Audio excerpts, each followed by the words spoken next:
Hello বন্ধুরা, good morning. আমি একটু এসে গেছি তোমাদের সঙ্গে উপভোগ করতে। খানিকটা অনেক মানে ভিডিও করা হচ্ছেই না গরমে ছেলের জন্য, তো আজকে চলে এলাম একটুখানি বকবক করতে। সবাই কেমন আছো জানিও গরমের মধ্যে। তো মর্নিং বলবো না আফটারনুন বলবো খুঁজে পাচ্ছি না। তার কারণ হচ্ছে বাইরে এই যে রোদ, তার যে কী অবস্থা। মানে এখন 8:30 বাজে, তো রোদের ভীষণ খারাপ একটা অবস্থা, বেরোনো যাচ্ছে না। আর আমার সব কাজকর্ম হয়ে গেছে। ওই দেখো জামা কাপড় ওখানে সব মেলা গাছের ফাঁক থেকে দেখা যাচ্ছে, ওগুলো মেলা হয়ে গেছে। ছেলে দুধ হয়ে গেছে, ওই আমাদের বাবা পড়ে যাচ্ছে গো। এদিকে আমাদের চা করে ঢাকা দেওয়া হয়ে আছে, খাওয়া হবে। আর এটা আছে কি বলতো, চায়ের গ্লাসের মধ্যে চিনি। কেন কি ওর বাবা চিনি খাবে, আমি খাবো না, সেই জন্য রাখা আছে চায়ে চিনি একবারে। তো আমার বিছানার অবস্থা দেখলে মাথা একদম খারাপ হয়ে যাবে। আমি স্নান করতে ঢুকে গিয়েছিলাম, ওর বাবা আরও শুয়েছিল। আমি বেরিয়ে এবারে ওই দেখো পুজো টুজো দিয়ে ফেলেছি। তো ওর বাবাকে বললাম তুমি একটু বেডশিট টেডশিট ঠিক করে দাও। সে তো পারে না, মানে ঠিক করতে পারে না। ছেলেরা যেটা হয়, সব ছেলেরা আবার সমান অনেকে পারে।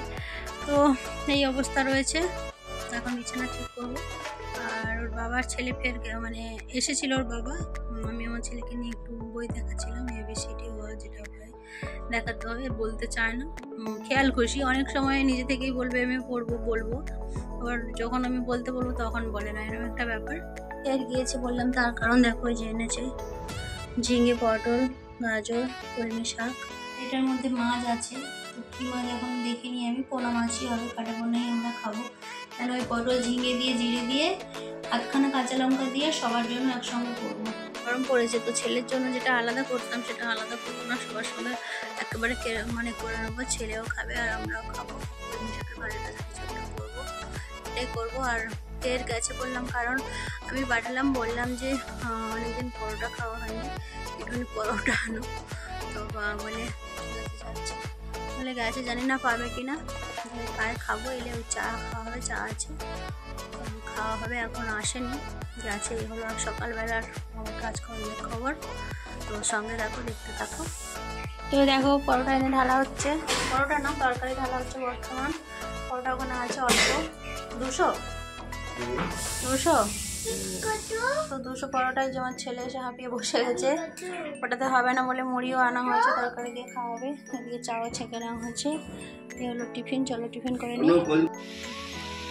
তো তরকারি পছন্দ হয়নি, বকছে আর খাচ্ছে। আমার ছেলের যেটা কাজ রোজ জল খাওয়া, সেটা খাচ্ছে এখন।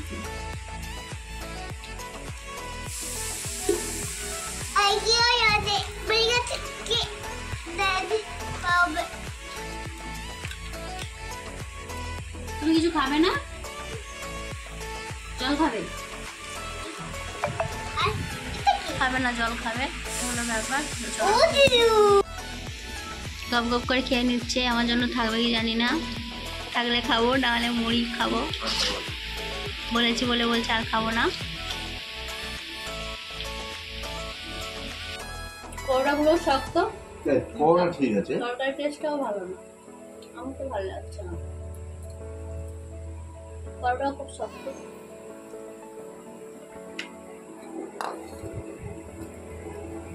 ভালো না।